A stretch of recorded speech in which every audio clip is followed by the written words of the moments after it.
చేపలు, పెరుగు కలిపి తీసుకుంటే ఆరోగ్య సమస్యలు వస్తాయనే విషయానికొస్తే మన ప్రెగ్నెంట్ ఉమెన్ ఒకళ్ళు అడుగుతున్నారండి.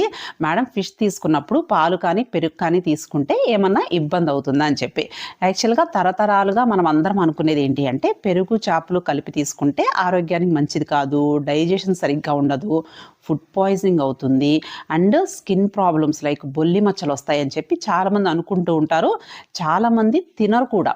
మెయిన్‌గా మనకి ఫిష్‌లో ఏముంటుంది? మనకి good fats omega 3 fatty acids ఎక్కువగా ఉంటాయి. అండ్ గుడ్ ప్రోటీన్ ఉంటుంది. అండ్ మనకి కర్డ్‌లో ఏముంటుంది? కాల్షియం ఎక్కువగా ఉంటుంది. ప్రోబయోటిక్స్ ఎక్కువగా ఉంటాయి. సో, మనం ఏంటి ఫిష్ మనం స్పైసీగా ఎప్పుడైనా తీసుకున్నప్పుడు మనం దాంతో పాటు కర్డ్ తీసుకుంటే మనకు వచ్చే డైజెషన్ ప్రాబ్లమ్స్ కూడా తగ్గుతాయి. అంతే తప్ప రెండిటిని కలిపి తీసుకోవటం వల్ల మనకి ఆరోగ్య సమస్యలు వస్తాయి అని చెప్పి ఎక్కడా కూడా సైంటిఫిక్‌గా ప్రూఫ్ లేదు. సో, ఫిష్ ఫ్రెష్‌గా ఉన్నప్పుడు అండ్ కర్డ్‌తో కలిపి తీసుకోవటం వల్ల మనకి హెల్తీ బెనిఫిట్సే ఉంటాయి తప్ప ఆరోగ్య సమస్యలు ఉంటాయి అని చెప్పి ఎక్కడా కూడా ప్రూఫ్ లేదు. సో, హ్యాపీగా తీసుకోవచ్చు. ఓకేనా? Thank you.